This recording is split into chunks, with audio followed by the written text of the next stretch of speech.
એક અત્યંત મહત્વપૂર્ણ અને ચિંતાજનક સમાચાર કહી શકાય જે આજે હું તમને કહેવાનો છું, જે વર્ષ 2026માં અમેરિકાના હવાઈ મુસાફરો અને ખાસ કરીને ઇમિગ્રેટ્સ માટે ચર્ચાનો વિષય કેમ બન્યા છે.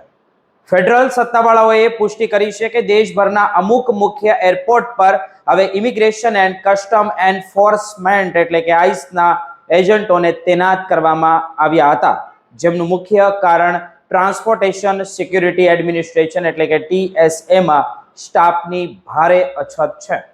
સરકારના આ આંશિક શટડાઉન દરમિયાન શરૂ થયેલી આ વ્યવસ્થા હવે મુસાફરો માટે ચિંતાનો વિષય બની છે, ખાસ કરીને ગુજરાતી અને આપણા ભારતીયો માટે, કારણ કે આ આઈસ એજન્ટો પાસે કોઈ પણ સમયે ઇમિગ્રેશન કાયદાનો અમલ કરવાની સંપૂર્ણ સત્તા છે. અત્યારે એરપોર્ટ પર એવું દ્રશ્ય અત્યારે ખાસ કરીને જોવા મળી રહ્યું છે, જ્યાં કોઈ મુસાફર પોતાનું આઈડી બતાવે છે ત્યારે તેને સામાન્ય તપાસના નામે અલગ લઈ જવામાં આવે છે, જે એક સામાન્ય નાગરિક માટે થોડી મિનિટોનો વિલંબ હોઈ શકે, પરંતુ અમુક લોકો માટે આ બાબત સીધી અટકાયત કે પછી દેશ નિકાલ સુધી પહોંચી રહી છે.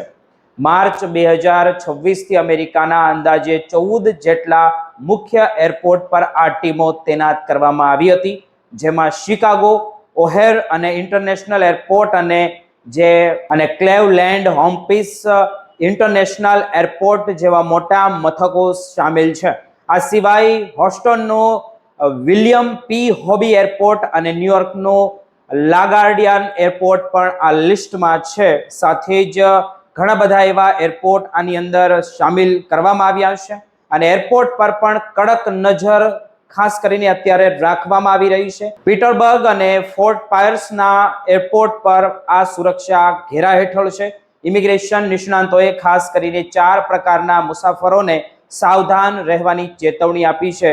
આ દરેક વ્યક્તિ જાણી લે, જેમાં સૌથી પહેલા ગ્રીન કાર્ડ ધારકો આવે છે, જેમની પાસે કોઈ ગુનાહિત ઇતિહાસ હોય અથવા તો જેમના જે કન્ડિશનલ ગ્રીન કાર્ડમાં અગાઉ કોઈ ફ્રોડ કે વિવાદ થયો હોય તો તેમને મુશ્કેલી અત્યારે હવે પડી શકે છે. બીજા ક્રમે એવા લોકો આવે છે જેઓ ડોક્યુમેન્ટ વગરના ઇમિગ્રેટ્સ છે, ઇનલીગલી, અથવા જેમની સામે અગાઉથી જ દેશ નિકાલના ઓર્ડર અપાઈ ચૂક્યા છે. તેમના માટે આ સ્થિતિ સૌથી વધુ જોખમી છે, કારણ કે ડેટાબેઝમાં તેમનું નામ આવતા જ આઈસ તેમને તરત જ અટકાયતમાં લઈ શકે છે. ત્રીજા ગ્રુપમાં એવા લોકો આવે છે જેમના કેસ હજુ ઇમિગ્રેશન કોર્ટમાં પેન્ડિંગ છે. ભલે તેમની પાસે અંતિમ ઓર્ડર ન હોય તો પણ પૂછપરછ દરમિયાન તેમને વિમાનમાં ચડતા રોકવામાં આવી શકે છે. અને ચોથું ગ્રુપ નોન ઇમિગ્રેટ્સ વિઝા ધારકોનું છે, જેમ કે પ્રવાસી વિઝા કે સ્ટુડન્ટ વિઝા પર આવેલા લોકો, જેમની મુસાફરીમાં નાની ભૂલ પણ એન્ટ્રી અટકાવવા કે નકારવા માટે પૂરતી બની શકે છે. આ સ્થિતિને જોતા નિષ્ણાંતો હવે સલાહ આપી રહ્યા છે કે મુસાફરી કરતા પહેલા તમારા પાસપોર્ટ અને વિઝા જેવા તમામ અસલ દસ્તાવેજોની સાથે ડિજિટલ કોપી પણ તૈયાર રાખો. બેંકને મુસાફરી વિશે જાણ કરો અને વિદેશી મુસાફરી માટે મેડિકલ ઇન્સ્યોરન્સ ચોક્કસ કરાવો. જો તમે લાંબા સમય માટે બહાર જઈ રહ્યા હોય તો તમારી એમ્બેસીમાં નોંધણી કરાવવી પણ હિતાવહ છે.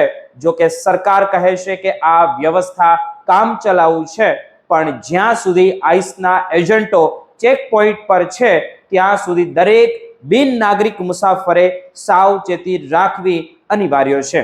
યાદ રાખજો કે આ માહિતી માત્ર જનજાગૃત માટે છે અને કોઈ પણ કાયદાકીય સમસ્યામાં લાયસન્સ ધરાવતા ઇમિગ્રેશન એટર્નીની સલાહ લેવી અત્યારે ખૂબ જરૂરી છે.